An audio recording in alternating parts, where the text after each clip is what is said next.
Hello everyone, welcome back to our channel. Friends, ಇವತ್ತಿನ ವಿಡಿಯೋದಲ್ಲಿ ನೀವು ನೋಡ್ತಾ ಇರೋದು ಹೆಣ್ಣು ಮಕ್ಕಳಿಗೆ ಸಂಬಂಧಪಟ್ಟಂತೆ ಕೆಲವೊಂದಿಷ್ಟು ಟಿಪ್ಸ್ಗಳನ್ನು ನಾನಿಲ್ಲಿ ಶೇರ್ ಮಾಡ್ತಾ ಇದ್ದೀನಿ. ಸೊ ಯಾರು ಕೂಡ ವಿಡಿಯೋನ ಸ್ಕಿಪ್ ಮಾಡ್ದೇ ಎಂಡ್ವರೆಗೂ ನೋಡಿ. ನಾವೆಲ್ಲ ಈ ಥರ ಒಡವೆಗಳನ್ನು ಹಾಕ್ಕೊಂಡವಾಗ ಹೀಗೆ ಹಾಕ್ತೀವಲ್ವ, ಒಂದೊಂದು ಸರಿ ಏನಾಗುತ್ತೆ, ಅದು ಬಿಚ್ಕೊಂಡು ಬಿಡುತ್ತೆ. ಅದೇನಾದರೂ ಹುಕ್ಕು ಸ್ವಲ್ಪ ಲೂಸ್ ಆಗಿತ್ತು ಅಂದರೆ ಬಿಚ್ಕೊಂಡು ಬಿಡುತ್ತೆ. ಬ್ರಾಸ್ಲೆಟ್ ಆಗಲಿ ಅಥವಾ ಚೈನ್ ಸರ ಆಗಲಿ, ಮಾಂಗಲ್ಯ ಚೈನ್ ಆಗಲಿ, ನಾವು ಈ ಥರ ಹಾಕಿದವಾಗ ಈ ಹುಕ್ಕಿರುತ್ತಲ್ವ, ಅದು ಬಿಚ್ಚಿಬಿಡುತ್ತೆ. ನಮ್ಗೆ ಗೊತ್ತಿಲ್ಲದೇ ನಾವು ದಿನನಿತ್ಯದ ಕೆಲಸದಲ್ಲಿ ಏನಾದ್ರು ತೊಡಗಿಸ್ಕೊಂಡಾಗ ಇದು ಬಿಚ್ಚಿ ಹೋಗೋ ಚಾನ್ಸಸ್ ಇರುತ್ತೆ. ಅಥವಾ ಹೊರಗೆ ಮನೆಯಲ್ಲಿ ಬಿದ್ದೋದ್ರೆ ಸಿಗುತ್ತೆ, ಹೊರಗೇನಾದರೂ ಬಿದ್ದುಬಿಟ್ರೆ ಕಷ್ಟ ಅಲ್ವಾ. ಈಗಂತೂ ಸಿಕ್ಕಾಪಟ್ಟೆ ದುಬಾರಿ ಕಾಲ ರೀ, ಮತ್ತೆ ತೊಗೊಳಕ್ಕಾಗತ್ತಾ? ಸೊ ಇರೋದನ್ನು ನಾವು ನೀಟಾಗಿ ಇಟ್ಕೋಬೇಕು. ಸೊ ಇದು ಬಿಚ್ಚಬಾರ್ದು, ಲೂಸ್ ಆಗಬಾರ್ದು ಅಂದರೆ ನಾನು ತಿಳಿಸ್ಕೊಡ್ತಿರೋ ಟಿಪ್ಸನ್ನು ಫಾಲೋ ಮಾಡಿ. ನೀವು ಈ ರೀತಿ ಹಾಕುವಾಗ ನೀವು ಈ ಥರ ಹುಕ್ಕನ್ನು ಹಾಕ್ತಿರಲ್ವ, ಬ್ರಾಸ್ಲೆಟ್ ಆಗಲಿ ಅಥವಾ ಚೈನ್ ಸರ ಆಗಲಿ ಯಾವುದಾದ್ರೂ ಅಷ್ಟೇ, ಈ ರೀತಿ ನೀವು ಹುಕ್ಕನ್ನು ಹಾಕಿದ ನಂತರ ಈ ಆರ್ಟಿಫಿಷಿಯಲ್ ಕಿವಿಗೆ, ರಿಂಗಿಗೆ ಅಂತೆಲ್ಲ ಕೊಟ್ಟಿರ್ತಾರಲ್ವ, ಬ್ಯಾಕ್ ಸೈಡ್ ಹಾಕುವಂಥದ್ದು, ಆ ಥರ ರಬ್ಬರ್ ಟೈಪ್ ಇರುತ್ತೆ ಅದನ್ನು ನೀವು ಆ ಹುಕ್ಕಿಗೆ ನೀವು ಹಾಕಬೇಕಾಗುತ್ತೆ. ಈ ಜುಮ್ಕಿಗೆ ಈಗ ಕೊಟ್ಟಿದ್ದಾರಲ್ವ, ಈ ರೀತಿ ರಬ್ಬರ್ ಟೈಪ್ ಇರುತ್ತಲ್ಲ, ಇದನ್ನು ನೀವು ಹಾಕಿದ್ರೆ ಅದು ಯಾವುದೇ ಕಾರಣಕ್ಕೂ ಬಿಚ್ಕೊಳ್ಳೋದಿಲ್ಲ, ಈಸಿಯಾಗಿ ಅದು ಬೀಳೋದಿಲ್ಲ ಎಲ್ಲೂ ಕೂಡ.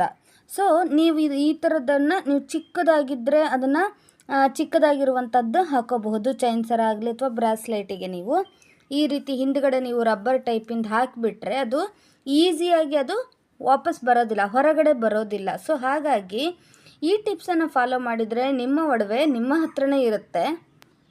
ಈ ರೀತಿ ಟ್ರಿಕ್ಸ್ಗಳನ್ನು ನೀವೇನಾದರೂ ಅಳವಡಿಸ್ಕೊಂಡ್ರೆ ನಮ್ಮ ಬೆಲೆ ಬಾಳುವ ಆಭರಣಗಳನ್ನು ನಾವು ನಮ್ಮ ಹತ್ರನೇ ಇಟ್ಕೋಬಹುದು.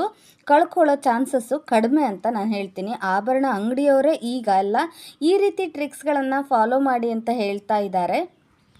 ಈ ಟ್ರಿಕ್ಸ್ ನಿಮಗೆ ಇಷ್ಟ ಆಗಿದ್ದರೆ, ಯೂಸ್ ಆಗುತ್ತೆ ಅನಿಸಿದರೆ ಮರೀತಿನೇ ಲೈಕ್ ಮಾಡಿ, ಹಾಗೆ ನಿಮ್ಮ ಫ್ರೆಂಡ್ಸ್ ಆ್ಯಂಡ್ ಫ್ಯಾಮಿಲಿಗೂ ಕೂಡ ಶೇರ್ ಮಾಡಿ. ಇದಲ್ಲದೆ ಇನ್ಯಾವ ಟ್ರಿಕ್ಸ್ಗಳನ್ನು ನೀವೆಲ್ಲ ಫಾಲೋ ಮಾಡ್ತಿದ್ದೀರಾ ಅಂತ ಹೇಳಿ ನನಗೆ ಕಮೆಂಟ್ ಮೂಲಕ ತಿಳಿಸಿ, ನಾನು ಕೂಡ ತಿಳ್ಕೊಂಡು ಹಾಗೆ ಆಗತ್ತೆ. ಇದಲ್ಲದೆ ಸೀರೆ ಉಡುವ ಪ್ರತಿಯೊಬ್ಬ ಮಹಿಳೆಯೂ ಕೂಡ ತಿಳ್ಕೊಳ್ಳೇಬೇಕಾದಂತಹ ಟಿಪ್ಸ್ಗಳನ್ನು ನಾನು ಶೇರ್ ಮಾಡಿದ್ದೀನಿ. ಸೊ ಎಂಡ್ವರೆಗೂ ನೋಡಿ. ನಮಗೆಲ್ಲ ಎಲ್ಲ ಕೆಲಸ ಮಾಡ್ತೀವಿ, ಬಟ್ ಬಟ್ಟೆ ಮಡಚೋದು ಅಂದರೆ ದೊಡ್ಡ ತಲೆನೋವಿನ ಕೆಲಸ. ಆ ತಲೆನೋವಿನ ಕೆಲಸನ ನಾನು ಫಟಾಫಟ್ ಅಂತ ಹೇಳಿ ಹೇಗೆ ಮಾಡ್ಬೋದು ಅಂತ ಹೇಳಿ ಇವತ್ತಿನ ವಿಡಿಯೋದಲ್ಲಿ ತೋರಿಸ್ಕೊಡ್ತಾ ಇದ್ದೀನಿ. ಸೊ ಮಿಸ್ ಮಾಡ್ದೇನೆ, ಸ್ಕಿಪ್ ಮಾಡ್ದೇನೆ ವಿಡಿಯೋನ ಫುಲ್ ನೋಡಿ. ಸೀರೆನ ನಾನು ಯಾವ ರೀತಿ ಈಸಿಯಾಗಿ ಮಡಚ್ಬೋದು, ಅದು ಕೂಡ ಪರ್ಫೆಕ್ಟಾಗಿ ನೀಟಾಗಿ ಮಡಚ್ಬೋದು ಅಂತ ಹೇಳಿ ತಿಳಿಸ್ಕೊಡ್ತಾ ಇದ್ದೀನಿ. ಮೊದಲಿಗೆ ನಾನಿಲ್ಲಿ ಸೀರೆನ 4 ಫೋಲ್ಡ್ ಆಗಿ ಮಡಚ್ಕೊಂಡಿದ್ದೀನಿ. ಕಾಟನ್ ಸೀರೆ ಆಗಲಿ ಅಥವಾ ರೇಷ್ಮೆ ಸೀರೆ ಆಗಲಿ, ಶಿಫಾನ್ ಸೀರೆ ಆಗಲಿ, ಯಾವುದೇ ರೀತಿಯ ಸೀರೆ ಆದರೂ ಕೂಡ ನಾನು ತೋರಿಸ್ಕೊಡ್ತಿರೋ ವಿಧಾನದಲ್ಲಿ ನೀವು ಮಡಚಿ ಇಟ್ಟರೆ ನೀವು ತುಂಬ ನೀಟಾಗಿ ಆರ್ಗನೈಸ್ ಮಾಡ್ಬೋದು. ಬನ್ನಿ ಇವಾಗ ನೋಡೋಣ. 4 ಭಾಗವಾಗಿ ನಾನು ಫೋಲ್ಡ್ ಮಾಡಿ ಇಟ್ಕೊಂಡಿದ್ದೀನಿ ಸೀರೆನ.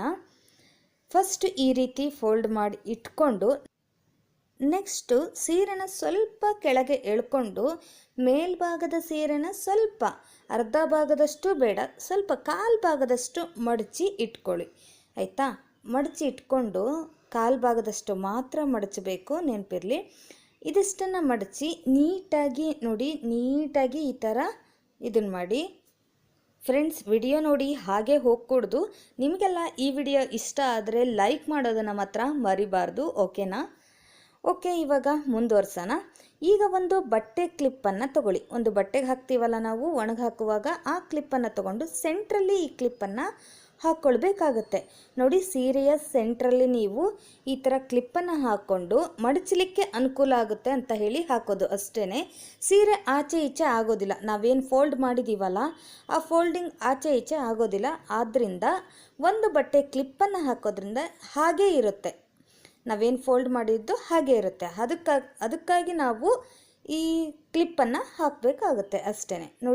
ಈ ರೀತಿ ಮತ್ತೆ ನಾನು ಫೋಲ್ಡ್ ಮಾಡಿದ್ದೀನಿ. ಇದೇ ರೀತಿ ನೀವು ಎಲ್ಲ ಸೀರೆನೂ ಫೋಲ್ಡ್ ಮಾಡಿಬಿಟ್ಟು ವಾರ್ಡ್ರೋಬಲ್ಲಿ ಇಟ್ಟರೆ ನೀಟಾಗಿ ಸಿಸ್ಟಮೆಟಿಕ್ಕಾಗಿ ಕಾಣಿಸುತ್ತೆ ಫ್ರೆಂಡ್ಸ್. ನೋಡಿ, ಈಗ ಮಡಚಿದ್ದೀವಲ್ಲ, ಇದರ ಸೆಂಟ್ರಲ್ಲಿ ಮತ್ತೆ ನಾವು ಬಟ್ಟೆ ಕ್ಲಿಪ್ಪನ್ನು ಹಾಕಿ ಮತ್ತೆ ಈ ರೀತಿ ಮಡಚಬೇಕಾಗುತ್ತೆ. ನೋಡಿ, ಕರೆಕ್ಟಾಗಿ ತಗೊಳ್ಳಿ, ಸ್ವಲ್ಪನೂ ಆಚೆ ಈಚೆ ಬೇಡ. ಕರೆಕ್ಟ್ ಸೆಂಟ್ರಲ್ಲಿ ಕ್ಲಿಪ್ ಹಾಕಿಬಿಟ್ಟು ನೀವು ಸೆಂಟ್ರಿಗೆ ಮಡಚಬೇಕಾಗುತ್ತೆ. ನೋಡಿ, ಈ ರೀತಿ ನಾನು ತೋರಿಸ್ತಾ ಇದ್ದೀನಲ್ಲ, ಇದೇ ರೀತಿಯೇ ನೀವು ಮಡಚಿಕೊಂಡು ನೋಡಿ. ಈಗ ನಾನು ಕಾಣಲಿ ಅಂತ ಹೇಳಿ ನಿಮಗೆ ಅಡ್ಡ ಇಟ್ಕೊಂಡಿದ್ದೀನಿ ಸೀರೆನ. ನೋಡಿ, ಈ ರೀತಿ ನೀವು ಇಟ್ಕೊಂಡು ಸೀರೆನ ಒಂದು ಸರಿ ಮಾಡ್ಕೊಳ್ಳಿ. ನಂತರ ಆ ಇನ್ನೊಂದು ಬದಿಯ ಸೀರೆ ಫೋಲ್ಡನ್ನು ಈಗ ಮಡಚಿ. ನೀವು ಈಗ ಇನ್ನೊಂದು ಸೈಡಿನ ಸೀರೆಯನ್ನು ಮಡಚಿಬಿಟ್ಟು ಹಾಕಿ. ಈ ಥರ ನೋಡಿ, ನಾನು ತೋರಿಸ್ತಾ ಇದ್ದೀನಲ್ಲ, ಇದೇ ರೀತಿಯೇ ನೀವು ಮಡಚಿ. ಏನಪ್ಪ ಇದು ಇಷ್ಟೇನಾ, ಇದಿಷ್ಟನ್ನು ಎಲ್ಲರೂ ಮಡಿಸ್ತಾರೆ ಅಂದ್ಕೋಬೋದು ಅಲ್ವಾ?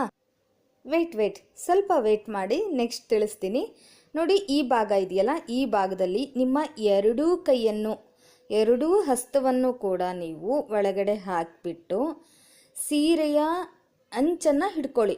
ಈಗೇನಿದಿಲ್ಲ, ಇದು ಮೇಲಿನ ಭಾಗ ಅಷ್ಟೇ ಅಲ್ಲ, ಕೆಳಗಡೆ ಭಾಗದಲ್ಲಿ ನೀವೇನು ಮಡಚಿದ್ವಿರಲ್ಲ, ಪೂರ್ತಿ ಸೀರೆಯ ಅಂಚನ್ನು ಹಿಡಿದುಕೊಂಡು ಅಲ್ಲಿಂದ ಒಳಗಡೆ ಎಳೆದ್ಕೋಬೇಕಾಗತ್ತೆ ನೀವು. ನೋಡಿ, ನಾನು ತೋರಿಸ್ತಾ ಇದ್ದೀನಿ, ಈ ರೀತಿ ಒಳಗಡೆ ಎಳ್ಕೋಬೇಕಾಗತ್ತೆ.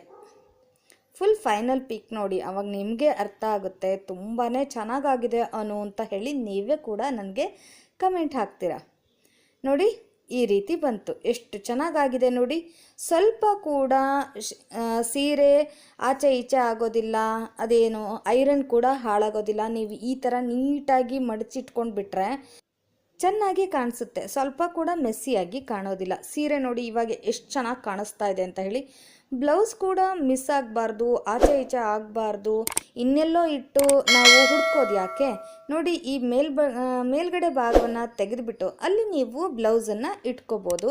ನೋಡಿ, ನೀವೇನೇ ಮಾಡಿದ್ರೂ ಕೂಡ ನೀವು ಮಡಚಿರೋದು ಮಾತ್ರ ಹಾಳಾಗೋದೇ ಇಲ್ಲ. ನೋಡಿ, ನಾನು ಎಷ್ಟು ಶೇಕ್ ಮಾಡ್ತಾ ಇದ್ದೀನಿ ಸೀರೆನ, ಸ್ವಲ್ಪ ಕೂಡ ಆಚೆ ಈಚೆ ಆಗ್ತಿಲ್ಲ. ಎಷ್ಟು ಚೆನ್ನಾಗಾಗಿದೆ ಅಲ್ವಾ? ನಿಮಗೂ ಕೂಡ ಈ ಥರ ಮಡಚಿರೋದು ಇಷ್ಟ ಆಯಿತು ಅಂದ್ಕೊಂಡಿದ್ದೀನಿ ಅಲ್ವಾ? ಇಷ್ಟ ಆಯಿತಾ? ಹಾಗಾದರೆ ಇನ್ಯಾಕೆ ತಡ, ಮರೀದೆ ಫಸ್ಟ್ ಲೈಕ್ ಮಾಡಿ. ಈ ವಿಚಾರನ ನಿಮ್ಮ ಫ್ರೆಂಡ್ಸ್ ಆ್ಯಂಡ್ ಫ್ಯಾಮಿಲಿಗೂ ಕೂಡ ತಿಳಿಸ್ಬೇಕು ಅಲ್ವಾ, ಹೇಗೆ ಮಡಿಸ್ತಿದ್ದಾರೆ, ಹೇಗೆ ಮಡಚಬೇಕು ಸೀರೆನ ಅಂತ ಹೇಳಿ. ಇದನ್ನು ನೀವು ನಿಮ್ಮ ಫ್ರೆಂಡ್ಸ್ ಆ್ಯಂಡ್ ಫ್ಯಾಮಿಲಿಗೆ ಶೇರ್ ಮಾಡಿ, ಅವರು ಕೂಡ ಚೆನ್ನಾಗಿ ಮಡಚಿ ಅವರ ವಾರ್ಡ್ರೋಬಲ್ಲಿ ಆರ್ಗನೈಸ್ ಕೂಡ ಮಾಡ್ಕೊಳ್ಳಿ. ನೆಕ್ಸ್ಟ್ ನಾನು ವಾರ್ಡ್ರೋಬಲ್ಲಿ ಹೇಗೆ ಸೀರೆಗಳನ್ನು ಮಡಚಿ ಇಡಬೇಕು ನೀಟಾಗಿ ಅನ್ನೋದನ್ನು ಕೂಡ ತೋರಿಸ್ಕೊಡ್ತೀನಿ ನಮ್ಮ ಚಾನಲ್ನ. ಅದಕ್ಕಾಗಿ ನೀವೇನು ಮಾಡಬೇಕು, ನಮ್ಮ ಚಾನಲ್ನ ಸಬ್ಸ್ಕ್ರೈಬ್ ಮಾಡಬೇಕು. ಫ್ರೆಂಡ್ಸ್, ನಾನು ಈಗ ಒಂದು ರೀತಿಯಲ್ಲಿ ಸೀರೆಯ ಮಡಚುವ ವಿಧಾನವನ್ನು ತೋರಿಸಿದ್ದೀನಿ.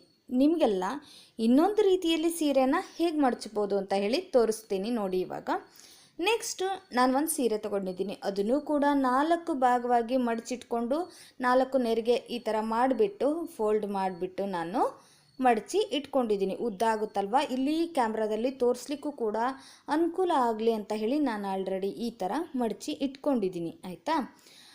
ಈ ಥರ ಮಡಚಿ ಇಟ್ಕೊಂಡ ನಂತರ ಮೊದಲು ನಾವು ಏನು ಮಾಡಿದ್ವಲ್ಲ ಆ ಸೀರೆಗೆ ಅದೇ ರೀತಿ ಬಾರ್ಡ್ರನ್ನ ಮೇಲ್ಗಡೆ ಭಾಗದಲ್ಲಿ ಹಾಕಿಬಿಟ್ಟು ಕಾಲು ಭಾಗದಷ್ಟು ಮಡಚಬೇಕು. ಕಾಲು ಭಾಗದಷ್ಟು ಮೇಲ್ಗಡೆ ಸೀರೆನ ಹೀಗೆ ಮಡಚಬೇಕು. ಮಡಚಿ ಸೆಂಟ್ರಲ್ಲಿ ಬಟ್ಟೆ ಕ್ಲಿಪ್ಪನ್ನು ಹಾಕಬೇಕು. ತೋರಿಸ್ಕೊಡ್ತೀನಿ. ಅದೇ ರೀತಿ ಇಲ್ಲ, ಸ್ವಲ್ಪ ಚೇಂಜ್ ಇದೆ ನೋಡಿ ಪೂರ್ತಿ ವಿಡಿಯೋ.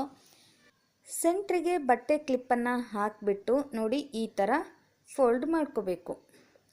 ನೋಡಿ, ಈ ಥರ ಫೋಲ್ಡ್ ಮಾಡ್ಕೊಂಡ ನಂತರ ಮತ್ತೆ ಸೆಂಟ್ರಿಗೆ ಅದೇ ಬಟ್ಟೆ ಕ್ಲಿಪ್ಪನ್ನು ನಾವು ಹಾಕ್ಕೊಂಡು ಸೇಮ್ ಅದೇ ಪ್ರೊಸೀಜರಲ್ಲಿ ಮತ್ತೆ ಫೋಲ್ಡ್ ಮಾಡಬೇಕು. ಈ ರೀತಿ ಫೋಲ್ಡ್ ಮಾಡೋದ್ರಿಂದ ಸೀರೆ ನಿಮಗೆ ಮಡಚಲಿಕ್ಕೆ ಅನುಕೂಲ ಆಗುತ್ತೆ, ನೀಟಾಗಿ ಕೂರುತ್ತೆ. ನೋಡಿ, ಇಲ್ಲಿದೆಯಲ್ಲ, ಈ ಸೆಂಟ್ರಲ್ಲಿ ನಾವು ಬಟ್ಟೆ ಕ್ಲಿಪ್ಪನ್ನು ಹಾಕ್ತಾಯಿದ್ದೀವಿ. ಇದನ್ನು ಮತ್ತೆ ನೀವು ಫೋಲ್ಡ್ ಮಾಡಬೇಕು, ಆ ಸೆಂಟ್ರಿಗೇ ಮಾಡಬೇಕು. ಆಚೆ ಈಚೆ ಮಾಡಿದರೆ ಸೀರೆ ಮಡಚೋದು ಕೂಡ ಚೆನ್ನಾಗಿ ಕಾಣೋದಿಲ್ಲ, ಮಡಚಿಟ್ರೂ ಕೂಡ ನೀಟಾಗಿ ಕಾಣೋದಿಲ್ಲ. ಸೊ ಹಾಗಾಗಿ ನೋಡಿ, ಈ ರೀತಿ ಸೆಂಟ್ರಲ್ಲಿ ಕ್ಲಿಪ್ ಹಾಕ್ಕೊಂಡು ನೀಟಾಗಿ ಸೀರೆನ ಮಡಚ್ಕೋಬೇಕು. ನೋಡಿ, ಈ ರೀತಿ ಮಡ್ಚ್ಕೋಬೇಕು. ಈ ರೀತಿ ಮಡ್ಚ್ಕೊಂಡ ನಂತರ ಮೇಲ್ಗಡೆ ಭಾಗದ ಸೀರೆ ಇದೆಯಲ್ಲ, ಇನ್ನೊಂದು ಬದಿಯ ಸೀರೆ ಇದೆಯಲ್ಲ, ಆ ಸೀರೆನ ಫೋಲ್ಡಿಂಗ್ ಕೂಡ ನೀವು ನೀಟಾಗಿ ಮತ್ತೆ ಅದೇ ರೀತಿ ಅರ್ಧ ಭಾಗದವರೆಗೂ ತಂದುಬಿಟ್ಟು ಮಡಚಬೇಕು. ನೋಡಿ ತೋರಿಸ್ತೀನಿ ಇವಾಗ. ನೋಡಿ ಈ ರೀತಿ ಮಡಚಿ ನಂತರ ನೀವು ನಾವೇನು ಒಳಗಡೆ ಭಾಗದ ಇದನ್ನು ಕೂಡ ಮಡಚಿಬಿಟ್ಟು ಒಳಗಡೆ ಭಾಗದಿಂದ ನಾವು ಎರಡು ಹಸ್ತವನ್ನು ಹಾಕಿ ಎಳೆದ್ವಲ್ಲ, ಅದನ್ನು ಮಾಡಲಿಲ್ಲ ಅಂದ್ರೂ ಈ ಭಾಗವನ್ನು ನೀವು ಮೇಲ್ಗಡೆ ಒಂದು ಲೇಯರ್ ಸೀರೆನ ತೆಗೆದುಬಿಟ್ಟು ಒಳಗಡೆ ಹಾಕಿದರೆ ಆಯಿತು. ಇದು ಕೂಡ ತುಂಬ ನೀಟಾಗಿ ಆಗುತ್ತೆ ಫ್ರೆಂಡ್ಸ್. ನೋಡಿ ನೀಟಾಗಿ ಆಗುತ್ತೆ. ಇದು ಕೂಡ ನೀವು ಸ್ವಲ್ಪ ಕೂಡ ಸೀರೆ ಆಚೆ ಈಚೆ ಆಗೋದಿಲ್ಲ. ಇಲ್ಲೇ ಮೇಲ್ಗಡೆ ಒಂದು ಲೇಯರ್ ಎತ್ಬಿಟ್ಟು ನೀವು ಬ್ಲೌಸ್ ಪೀಸ್ ನಿಮ್ಮ ಬ್ಲೌಸನ್ನು ಇಟ್ಬಿಟ್ರೆ ಆಯಿತು. ತುಂಬಾ ಕೂಡ ಇದು ಕೂಡ ನೀಟಾಗಿ ಆಗುತ್ತೆ ಮಡಚಿಡೋದು. ಯಾವ ರೀತಿ ಮಡಚೋದು ನಿಮಗಿಷ್ಟ ಆಯಿತು ನನಗೆ ಕಮೆಂಟ್ ಬಾಕ್ಸಲ್ಲಿ ತಿಳಿಸಿ. ಈ ವೈಟ್ ಕಲರ್ ಸ್ಯಾರಿದ ಅಥವಾ ಬ್ಲೂ ಕಲರ್ ಸ್ಯಾರಿದ? ನನಗೆ ಎರಡೂ ಕೂಡ ಇಷ್ಟ ಆಯಿತು. ನಿಮಗೆ ಯಾವ್ದು ಇಷ್ಟ ಆಯಿತು ಅನ್ನೋ ತಿಳ್ಕೊಳ್ಳೋ ಕುತೂಹಲ ನನಗೆ. ಸೊ ಕಮೆಂಟ್ ಮಾಡಿ. ಈ ವಿಡಿಯೋ ಇಷ್ಟ ಆದರೆ ಲೈಕ್ ಮಾಡಿ, ಹಾಗೆ ನಿಮ್ಮ ಫ್ರೆಂಡ್ಸ್ ಆ್ಯಂಡ್ ಫ್ಯಾಮಿಲಿಗೆ ಶೇರ್ ಮಾಡಿ. ನಿಮಗೆ ಈ ಥರ ಇನ್ನೂ ಉಪಯುಕ್ತವಾದಂತಹ ವಿಡಿಯೋ ಬೇಕು ಅಂದರೆ ನಮ್ಮ ಚಾನಲ್ನ ನೀವೇನು ಮಾಡಬೇಕು, ಈಗಲೇ ಸಬ್ಸ್ಕ್ರೈಬ್ ಮಾಡಬೇಕು. ಓಕೆ, ಹಾಗಾದರೆ ಸಿಗೋಣ ಮತ್ತೊಂದು ವಿಡಿಯೋದಲ್ಲಿ. Thank you for watching.